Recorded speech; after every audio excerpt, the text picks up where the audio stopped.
Tengan todos buenos días, Dios les guarde y les bendiga grandemente. Venimos desarrollando un seminario, un taller de la fe. He titulado ese seminario, el taller, La fe que cambia escenarios. Amén. Ya vimos la parte 1, vimos la parte 2, seguimos avanzando con la parte 3. Vamos en el punto de la fuente y el origen de la fe. Vamos a ver cuál es la fuente, cuál es el origen y de dónde proviene la fe. Es importante. Vemos que el Señor Jesucristo es la fuente, es el origen de la fe, donde se origina la fe. Jesucristo es el autor de la fe. Vemos en Juan capítulo 1, versículo 1, dice que al principio era el verbo, y el verbo era con Dios, y el verbo era Dios. Pregunto aquí en esta mañana, ¿qué es el verbo? ¿Quién es el verbo? Cristo. ¿Y qué es el verbo en sí? La palabra. El verbo es la palabra. Mire, la palabra de Dios dice en Apocalipsis 19:13 que Jesucristo estaba vestido de una ropa teñida en sangre y cuyo nombre, su nombre es el Verbo de Dios. O sea, en otras palabras, la palabra de Dios. Jesucristo es la palabra de Dios. Juan 17:17, santifícalos en tu palabra. Tu palabra es la verdad. Amén. Y la verdad es Cristo. Y Cristo es el verbo. Y el verbo es la palabra. Hebreos 12:2 dice, puestos los ojos en Jesús, que es el dueño absoluto, el autor, el consumador de la fe. Amén. ¿Quién fue el que inventó la fe? ¿Quién fue el que creó la fe? El Señor Jesús. Amén. En otras palabras, dice, puesto los ojos en Jesús, o sea, puesto los ojos en el verbo, puesto los ojos en la palabra, que es el autor y consumador de la fe. Amén, ¿sí captaron? O sea que el origen de la fe y la fuente de la fe, donde proviene la fe, es Jesús, nadie más. Amén. Jesucristo, mire, fue el que creó la fe, la inventó y la protagonizó también. Dice, el autor y consumador de la fe. O sea, no solamente la creó, no solamente la inventó, sino que fue el mejor protagonista de la fe. O sea, consumidor de la fe, la consumió. Amén. Vamos a ver ahora cómo se genera la fe, cómo se desarrolla y cómo crece. ¿Quieren crecer en fe? ¿Quieren avanzar en fe? ¿Quieren desarrollarse en fe? Vamos a ver cómo se genera la fe. Número 1, por la palabra. Y número 2, por la oración. Usted quiere crecer en fe, quiere avanzar en fe, quiere aumentar en fe, tiene que ser por oración y por la palabra. Vemos que lo dice la palabra de Dios en Romanos 10:17. Dice, la fe es, no viene. Allá viene, no, eso no lo dice la palabra. Es, la fe es por el oír y el oír la palabra de Dios. Amén. ¿Cómo vas a tener fe? Si tú casi no vienes a la iglesia, no tienes fe. Amén. La persona que escucha más palabra y más palabra está más propensa a tener más fe que otra que no oiga. Amén. ¿Cómo así, hermano? Si usted oye varias veces una revelación, le va a crecer más la fe. Amén. Pero si usted no la oye casi, la fe la tiene pequeña. Entonces, la fe no viene por una enseñanza, viene por varias enseñanzas. Amén. Imagínese, hermano, que la fe es como una bomba. La bomba, usted sabe que tiene que generar revolución. ¿Para qué? Para alar el agua. Mientras no haya revolución, no hay agua. Entonces, la fe es por el oír, revolución, revolución, revolución, el oír, el oír, el oír. Y va calentando, hermano, el motor, va dando más revolución hasta que toca el agua y sale enseguida. sale el chorro de agua, sale el chorro de fe. Amén. Hay más fe. Entonces, una enseñanza no te va a generar fe, tiene que ser muchas enseñanzas. Y la fe tuya se va creciendo, va expandiéndose y va ensanchándose. También la fe es por oración. Mateo 17, del 20 al 21, en este pasaje vemos un episodio donde los discípulos de Jesús no pudieron echar fuera un demonio. Era un demonio de alta categoría, era epiléptico, lunático. Lo dejó sordo y lo dejó mudo al muchacho. Amén. Y entonces llaman a los discípulos para que fuesen a echar fuera ese demonio. Y los discípulos, hermanos, no pudieron echarlo. Se vinieron con las tablas en la cabeza. ¿Y qué dijo el padre del muchacho? Llamó a Jesús y le dijo: echa fuera tú el demonio, porque tus discípulos no lo pudieron echar. Y Jesús fácilmente, hermano, echó fuera el demonio, le dio una orden y el demonio salió fácil. Los discípulos, los apóstoles quedan preocupados y llaman a Jesús aparte y le dijeron: ¿por qué tú sí lo pudiste echar rápido y nosotros no pudimos echarlo? Mire, la respuesta que le dio Jesús, ¿cuál fue? Por vuestra poca fe, que hay que tener fe para echar fuera un demonio. Y entonces le dijo: si tuviese fe como un grano de mostaza, le dijera a este monte: quítate de aquí, desarráigate, plántate en el mar, se trasladase al mar, y lo que diga no le será imposible, sino será posible todo lo que ustedes digan, porque tienen fe. Y terminó diciendo, que aquí es donde voy, dice: porque este género no sale sino con oración y con ayuno. Pregunto aquí, vamos a rebobinar y a establecer un precedente. ¿Cómo echas tú fuera un demonio? ¿Qué tienes que tener? Requisito número 1. Fe. Si no tienes fe, no puedes echar fuera un demonio. Dice la palabra de Dios que Satanás anda como león rugiente. Primera de Pedro, capítulo 5, versículos 7 y 8. Satanás anda como león rugiente, buscando a quien devorar, al cual resistir firmes en la fe. Amén. Que para tú poder resistir a Satanás, pelear con él, tener un combate con Satanás, tiene que ser en fe. Resistir firmes en la fe a Satanás. Amén. La fe es la que pone raya a los demonios. La fe es autoridad, es poder. Amén. Y entonces vamos a juntar las dos cosas. Tienes que tener fe. O sea, tienes que tener mucha palabra para que te venga la fe. La fe es por el oír, y el oír la palabra de Dios, ahí se desarrolla la fe. Y la fe también es por la oración, porque si ellos no se metían en oración, no le venía fe. Amén. Dijo: este género no sale sino con oración y el ayuno. El ayuno y la oración te generan fe. Amén. Te crece tu fe mediante una vida de oración. La fe se hace fuerte, se hace gigante la fe, mediante tú tengas una vida de oración. Amén. Y con la palabra, entonces, para tú crecer en fe, para que se genere fe, para que la fe crezca y para que se desarrolle la fe, tienes que tener buena palabra. Amén. Con la palabra y con la oración. Estas dos cosas te aumentan la fe. Vamos a estar viendo ahora los estorbos, los impedimentos y los enemigos de la fe. Número 1, la incredulidad es un impedimento fuerte para que la persona pueda recibir. Podemos encontrar un pasaje aquí en Juan 20, del 27 al 29. Evangelio según San Juan, capítulo 20, versículos 27 y 29. Vamos a ver primero qué es incredulidad. Incredulidad es no creer. Amén. Incredulidad significa no creer. Incredulidad significa no tener fe.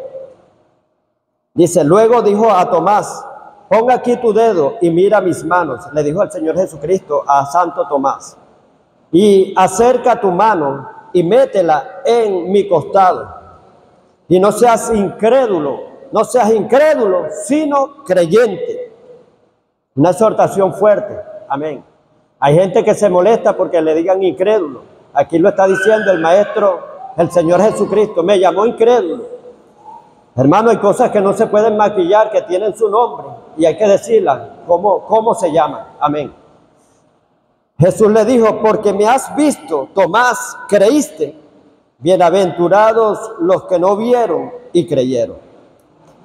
Vemos aquí que la incredulidad se aferra a los 5 sentidos. La incredulidad se aferra a lo material, a lo tangible, a lo que se puede palpar, tocar, ver.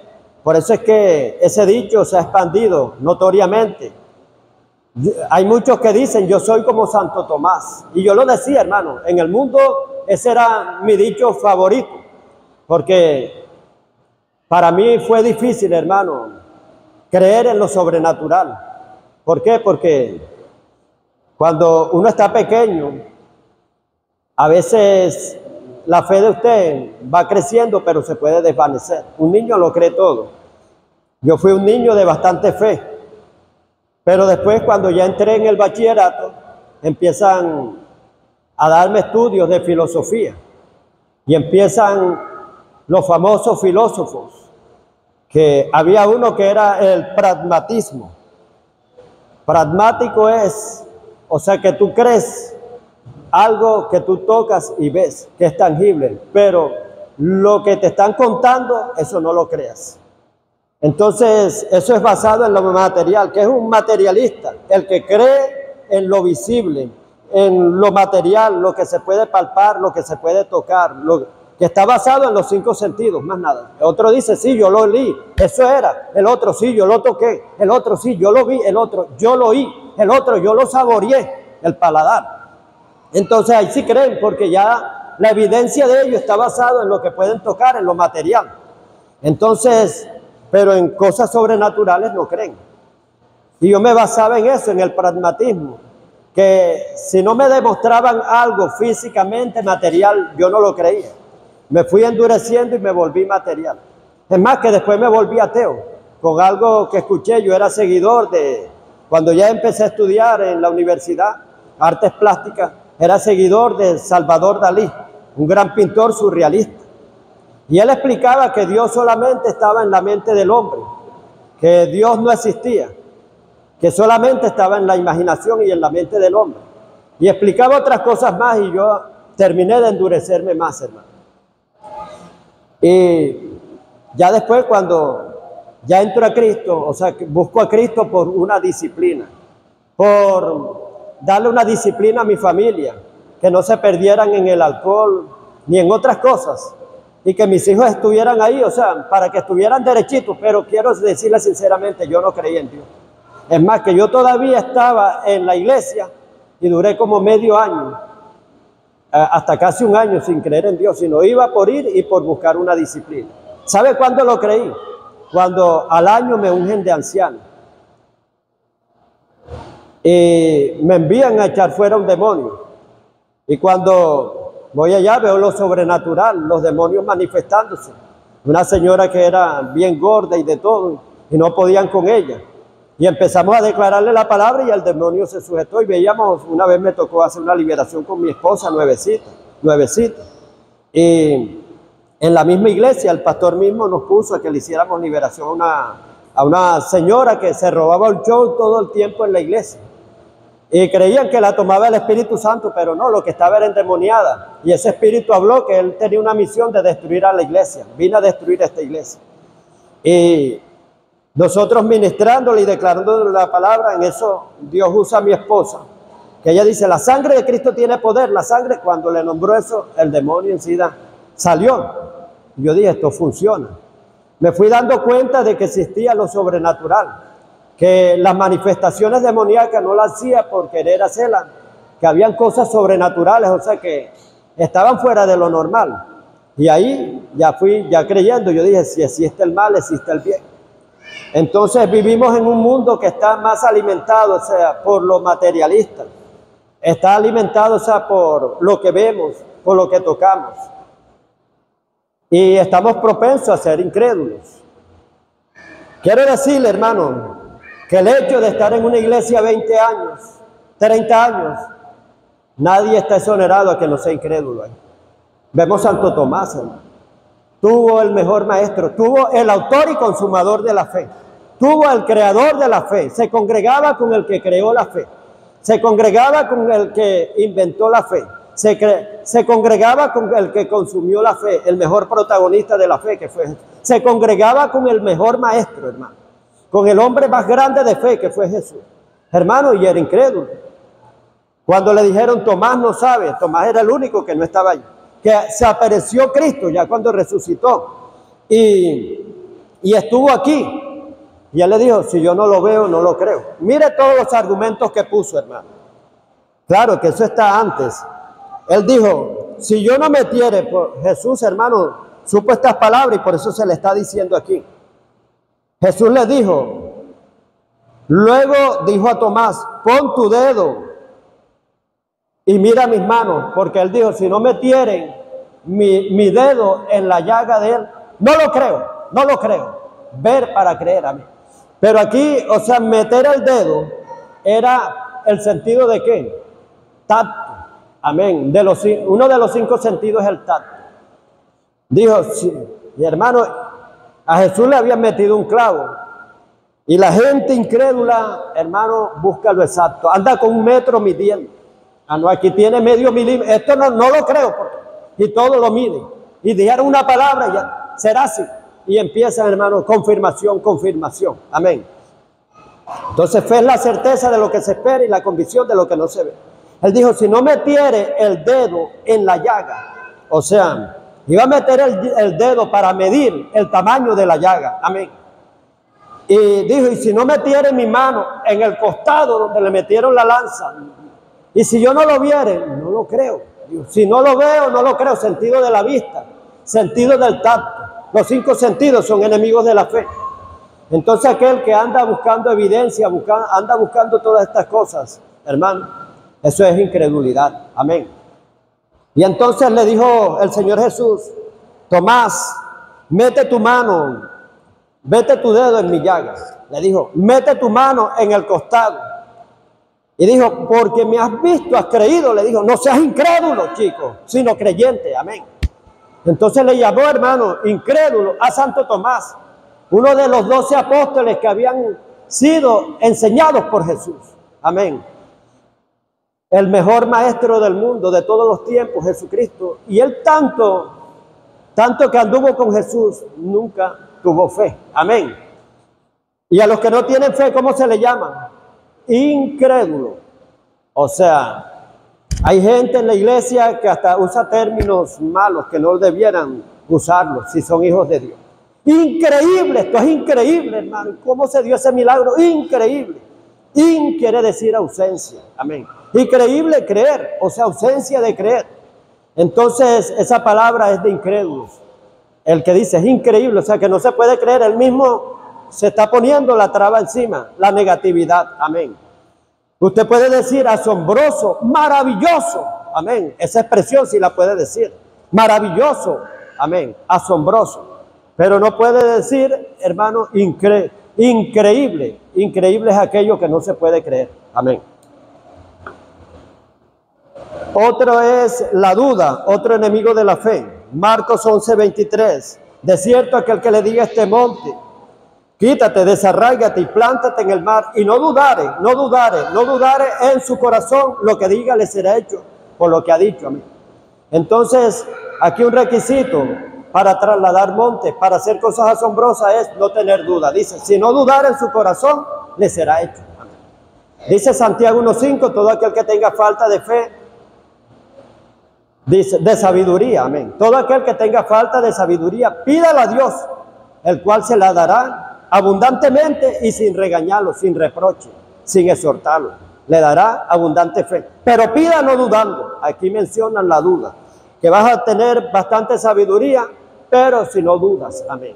Pero pida no dudando, porque el que duda es semejante a la onda del mar, que es arrastrada por el viento de aquí para allá. Mire lo que sigue diciendo.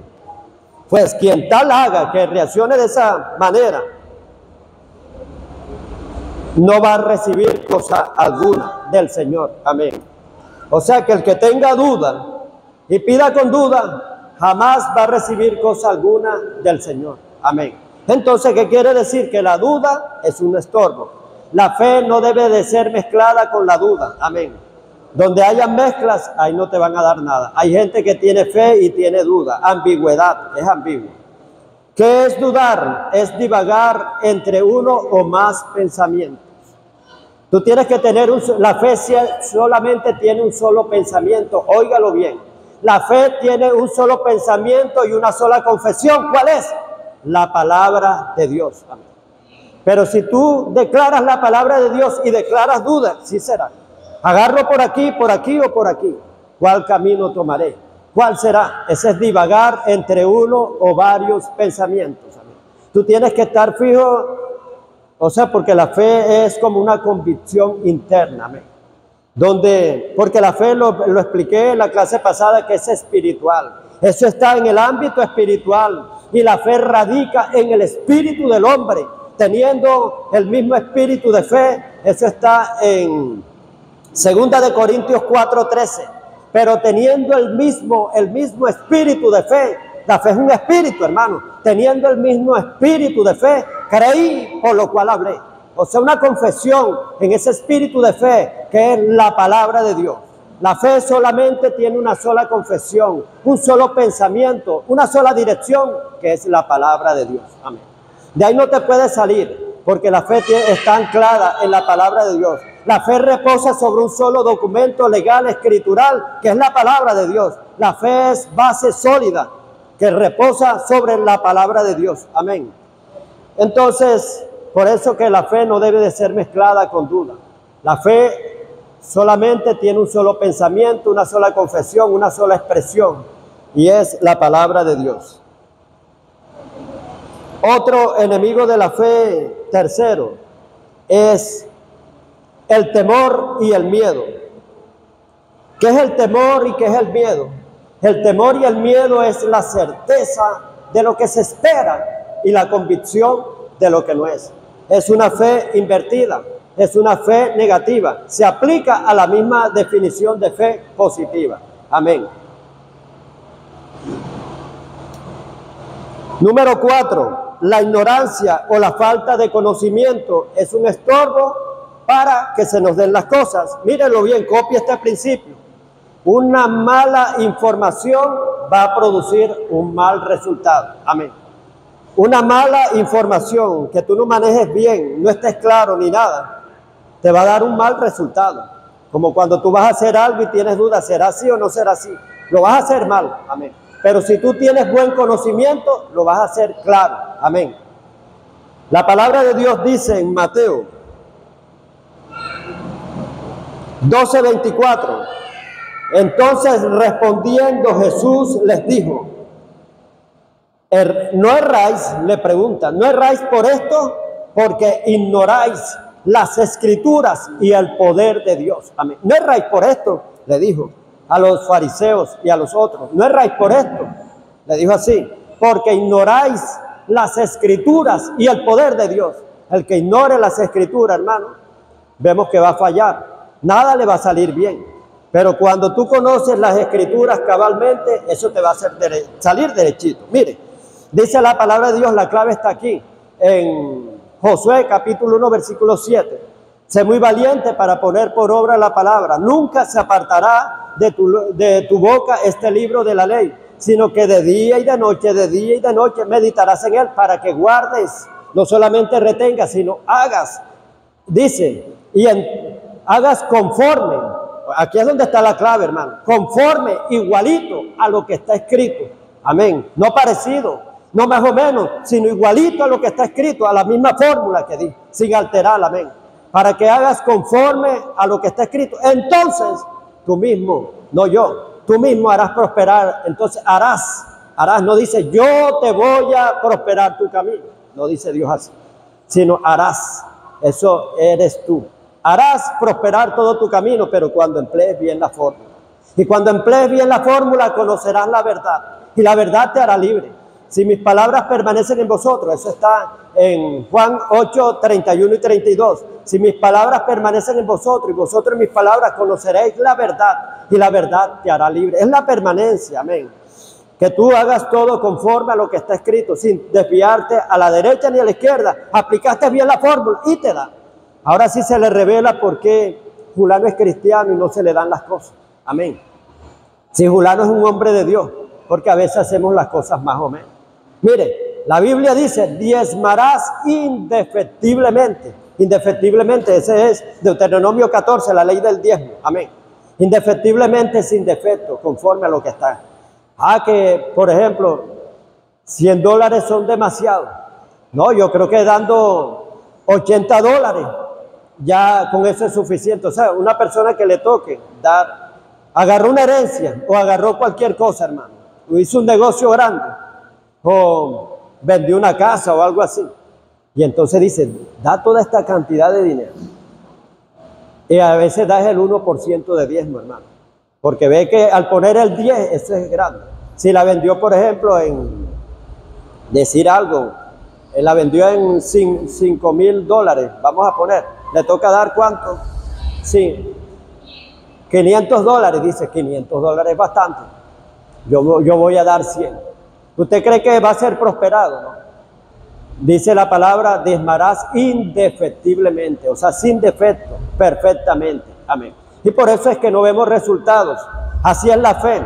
La fe, hermano, tú tienes que aplicarla como es, conforme a lo que está escrito, a la palabra. Por eso dice, erráis, porque ignoráis las escrituras y el poder de Dios. O sea, vas a fallar, no, te vas a equivocar, no te va a salir bien. ¿Por qué? Porque no estás aplicando la fórmula como es. Entonces, tenemos que conocer la palabra. Amén. Porque la fe es por el oír y el oír la palabra de Dios. Oseas 4:6 dice, mi pueblo fue destruido porque le faltó conocimiento. Y lo vemos también en Isaías 5:13. Mi pueblo fue llevado cautivo porque no tuvo conocimiento. Amén. Entonces la ignorancia es un arma tremenda y terrible que tiene Satanás contra el cristiano. Amén. Y la misma ignorancia termina destruyendo. Número 5, confesiones equivocadas. Es confesar fuera, que es una confesión equivocada. Es confesar fuera de la voluntad de Dios, de lo que Dios ha dicho verdaderamente en su palabra. Amén. Una confesión equivocada es confesar fuera de la voluntad de lo que Dios ha dicho y establecido verdaderamente en su palabra. Proverbios 6:2 dice, te has enlazado con las palabras de tu boca y has quedado preso en los dichos de tus labios. Entonces, cuando nosotros confesamos positivamente y después decimos, no, yo creo que eso no se va a dar, ya se ató con los dichos de su boca. Amén. Y todo reino dividido no prevalecerá. Toda mente dividida que tenga diferentes pensamientos no prevalecerá. Tenemos que tener un solo pensamiento. Amén. De que eso se va a dar y se da. Por eso es que hubo una guerra que era la guerra de los callados que se dio allí en la Biblia. Eso está en la toma de Jericó. Ustedes saben que la primera vez que iban a la conquista hubo murmuración. Empezaron a desacreditar la tierra que Dios les iba a dar. Hermano, y Dios le dijo a Moisés, Moisés, apártate que los voy a matar a todos. ¿Hasta cuándo esta depravada multitud se queja contra mí? Y oigo las querellas de ellos, que querellas es queja, de día y de noche, de día y de noche. Apártate que los voy a destruir. Malas confesiones, hermano, murmuraban, murmuración que no deja prosperar nada. Y ahí no pudieron, ustedes se saben la historia, que tuvieron que pasar 45 años, donde Caleb estaba de 40 años y después llegó a 85 años, pero conservó la fe. Dijo, yo he guardado el depósito de la fe, me he mantenido, dame la tierra de los gigantes. Conservaba todavía su misma confesión, se acordaba de la profecía que le habían dado, que le iba a conquistar la tierra de los gigantes. Así es un hombre de Dios. Josué ya también, hermano, fue a conquistar la tierra. Ya la otra generación había muerto. Pero aquí le dieron solamente los de 20 años hacia abajo, los entrenaron para poseer la tierra. Ya no eran los jóvenes, ya estaban entrenados, era otra generación. Aquellos eran un odre viejo y este era un odre nuevo, una mentalidad nueva. Cuando hablo de odre, tiene que ver con mentalidad, y vino es la revelación de la palabra. Cuando la persona tiene un odre viejo, una mentalidad vieja, y le van a dar una palabra de fe, eso explota, ¡pum! No la resiste, la aguanta y se pudre. Pero cuando es odre nuevo, hermano, nuevecito, enchufado y conectado con Dios, Ese sí aguanta la revelación. Y vemos, hermanos, que aquí le dieron otras directrices. ¿Cuáles fueron las directrices? Nunca se apartará de tu boca este libro de la ley, sino que de día y de noche, de día, confesión, tengan una confesión diferente. De día y de noche meditarán en él. Nunca se apartará, es confesión, confesión continua y permanente. Le dieron directrices, y si usted lo sigue leyendo, le dijeron, ninguno vaya a hablar. No hable ninguno hasta, duraron 7 días sin hablar, hermano, eso es tremendo. A usted le dicen, dure un día sin hablar y no se lo aguanta, hermano. Ahora esa gente, hermano, 7 días sin hablar. Solamente ustedes resérvense. Cuando ya estén allá, toquen la trompeta y griten. Ahí era donde iban a hablar, hermano. ¿Pero por qué? Dios guardó de que fuesen a hacer una mala confesión, como la hicieron allá, que fracasaron. ¿Por qué? Porque esto trae trastornos. A veces salen cánceres de la boca de una persona. Como dice, la enseñanza de Himeneo y Fileto son como cánceres, o sea, no como, dice, gangrenas, son gangrenas. O gangrena es cáncer, o sea, sino que anteriormente no se usaba la palabra cáncer, se usaba más gangrena. Pero es lo mismo, usted ve otras versiones y dice, las palabras de Himeneo y Fileto, que dijo Pablo, cuídense de ellos. Dicen que ya Cristo vino, que ya la resurrección se efectuó. Digo, son como gangrenas que corrompen y matan a la gente. Así también la de estos hombres, los 10 espías cuando dieron el relato pésimo, salió un cáncer de su boca y mató a toda esa generación, murieron enseguida, empezaron a llorar, fueron pesimistas, hermano, y no se levantaron más nunca con una mala confesión que le dieron. Número 6.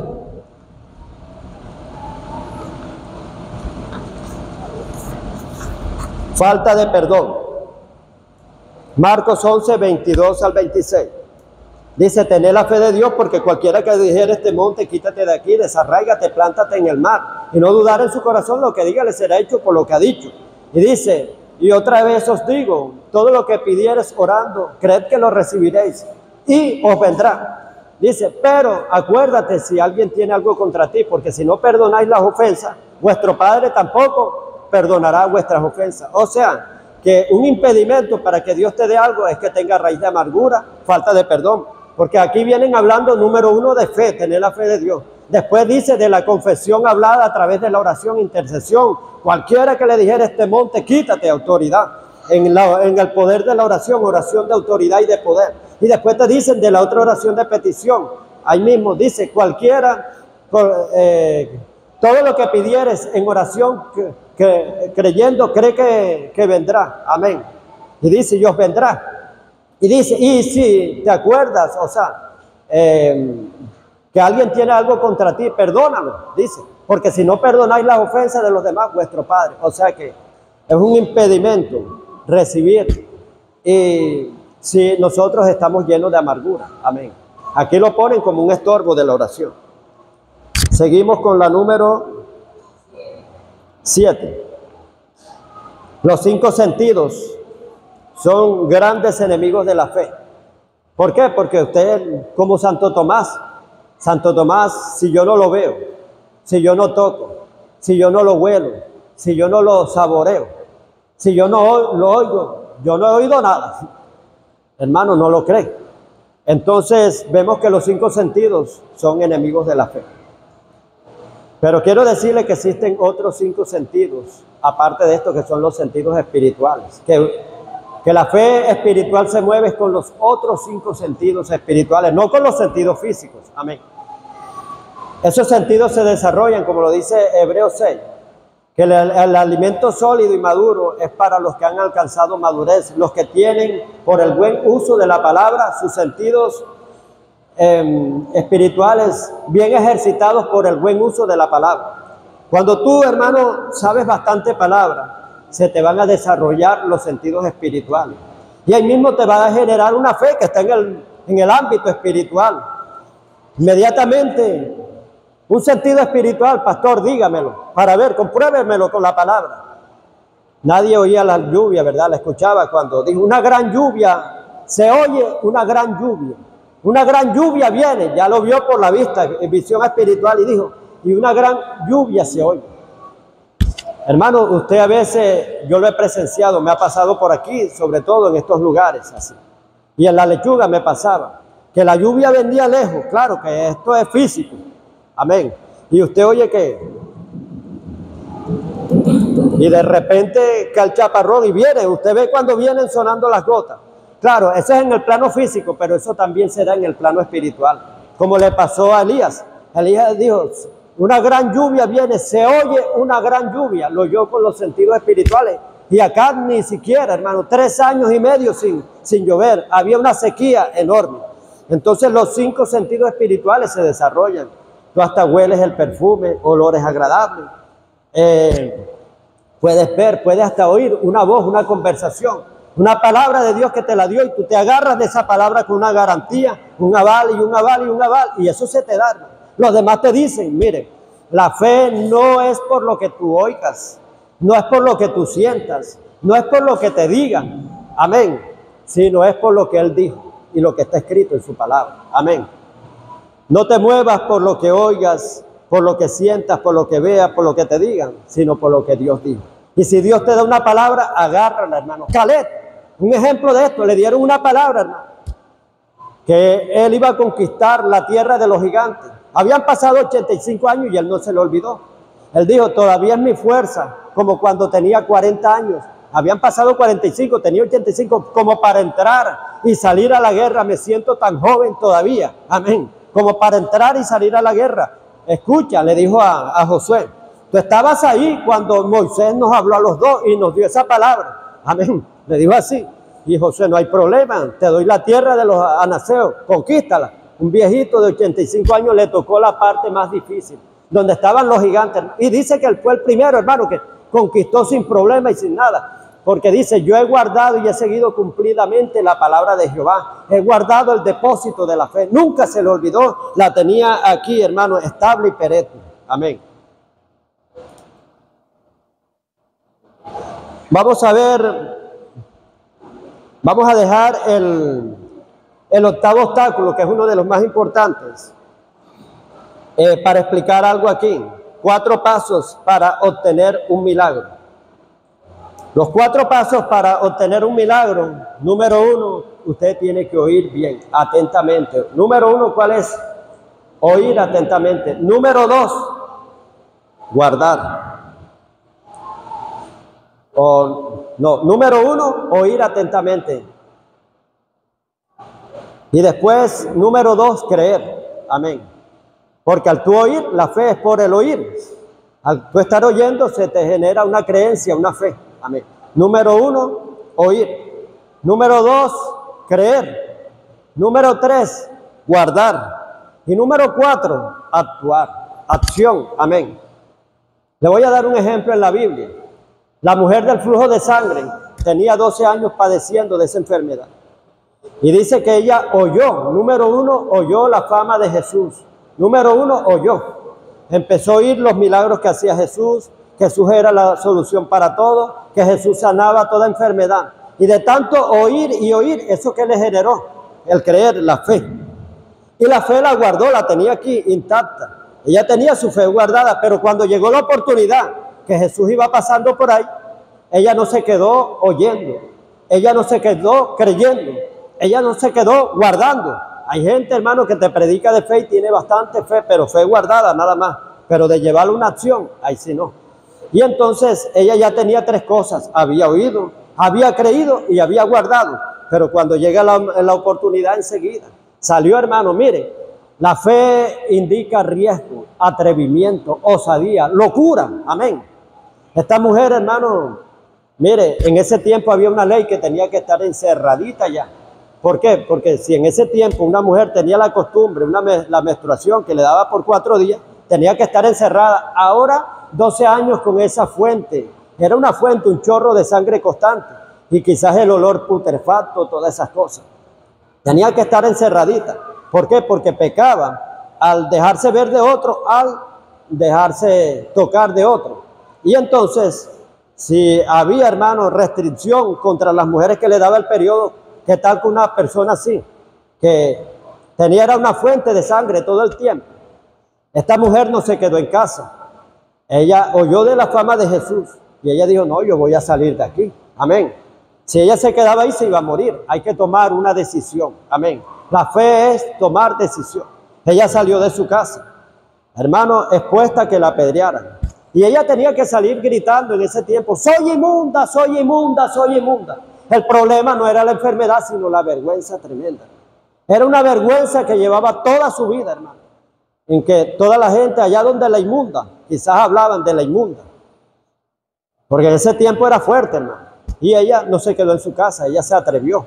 La fe es locura, como cuando se atrevieron estos 4 amigos del paralítico que estaba en una camilla, no los dejaban entrar, eso estaba tapado. A alguien se le ocurrió una idea loca. No, siempre hay un loco, hermano, más loco que todos. Y entonces vamos a subir allá arriba. Pero ¿cómo no te das cuenta que, bueno, está bien, si subimos allá arriba, ¿qué objeto tiene? ¿No ves que todo eso está techado? No, quitamos las tejas. Eran tejas en ese tiempo. ¿Cómo vamos a quitar las tejas si están predicando la palabra, esto es sagrado? No, vamos a quitar las tejas.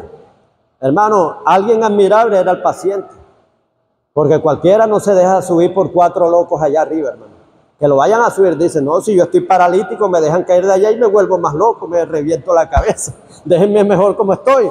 No, yo no me voy a dejar llevar de sus locuras. No. Ese hombre también tenía fe. Y los 4 amigos también, porque otro dice, no, allá ustedes con su locura, pero yo me salvo. Porque hay amor, hermano, donde hay amor, los 4, bueno, vamos a hacerlo, amén. Ninguno, hermano, flaqueó. Y se montaron allá arriba que sorprendieron a Jesús con su locura. Jesús estaba predicando de lo más bien cuando dice que la fe de ellos lo asombró. Cuando ven que bajan al paralítico, hermano, y se lo ponen así ahí mismito, hermano. Miren, había un impedimento, era imposible que ellos entraran por el frente porque eso estaba todo tapado. ¿Y ellos qué buscaron? La fe rompe los obstáculos, rompe los límites, buscaron una solución. Y recibió sanidad, Jesús se asombró. Dice que la fe de esos hombres lo asombró a Jesús. Vemos que seguimos con la mujer del flujo de sangre. Ella valientemente, osadamente, parecía que estaba como loca, se mete en medio de esa multitud exacerbada. Esa multitud estaba, hermano, que cada quien quería recibir su milagro. Ahora, ¿cómo entrar a Jesús? ¿Cómo tocar a Jesús? Era difícil, porque era una multitud enorme. En ese tiempo, pocos médicos eran los que habían, hermano. Imagínense, hermano, es tremendo. ¿Por qué? Porque también los médicos eran costosos. Jesús era la solución y Jesús era el que hacía todo gratis en ese tiempo, hermano. Multitud tratando de tocar a Jesús. Y esa mujer así, con esa debilidad que tenía, con toda esa, sacó fuerzas de la debilidad. Y se mete entre el medio de esa multitud. Y viene y toca. Miren, la fe de ella era tan grande, más que muchos cristianos que tienen 30 años que se congregan, otros 10 años. Hay veces que cuando tú vas a orar, la mayoría es, pero ponme la mano, tócame. Hermano, ella se conformaba con nada más tocar el bordecito del manto. Yo le puedo hacer una prueba aquí. Alguien puede ir por detrás de usted y tocarle el borde. ¿Usted siente?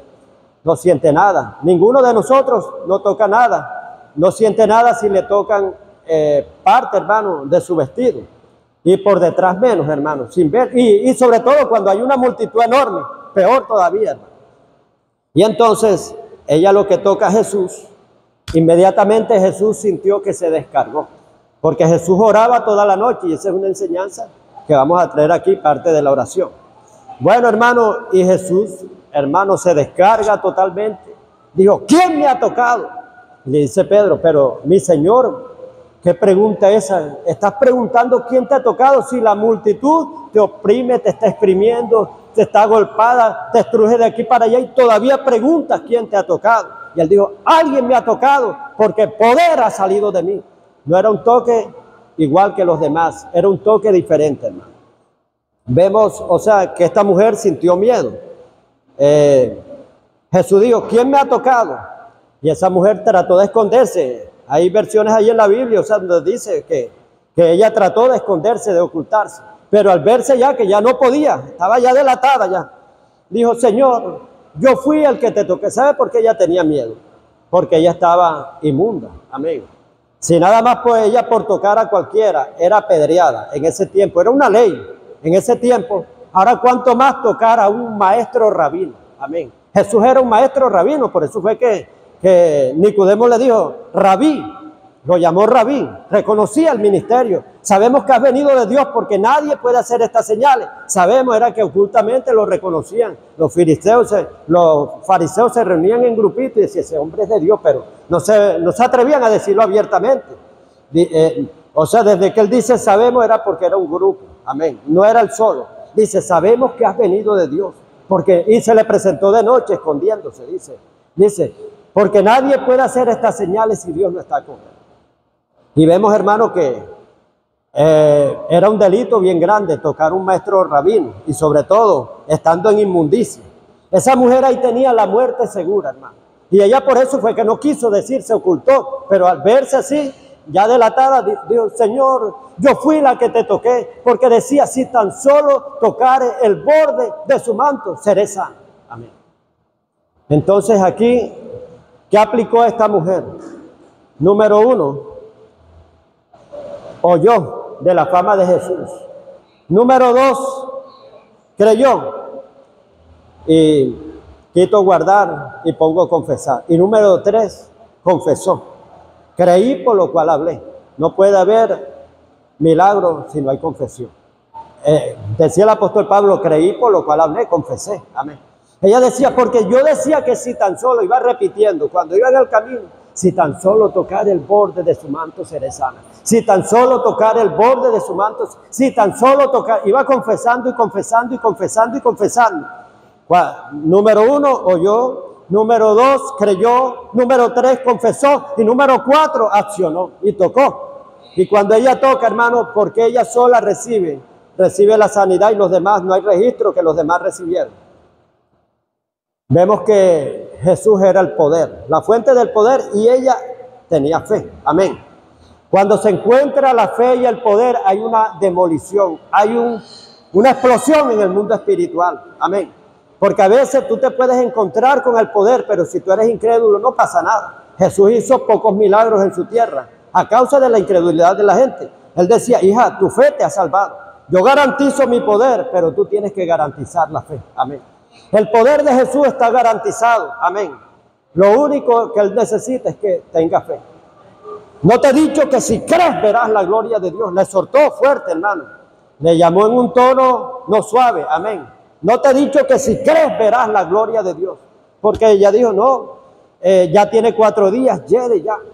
Y él le dijo, no te he dicho que si crees verás la gloria de Dios. Yo soy la resurrección y la vida. El que cree en mí, aunque esté muerto, vivirá. Amén. Y entonces Jesús siempre, el poder está disponible. Lo que se necesita es la fe. Por eso decía, tu fe te ha salvado. Amén. Y otro estorbo, que se lo voy a decir después para terminar aquí, el otro estorbo es la renovación de la mente, que lo dejé para último. Es el número 8.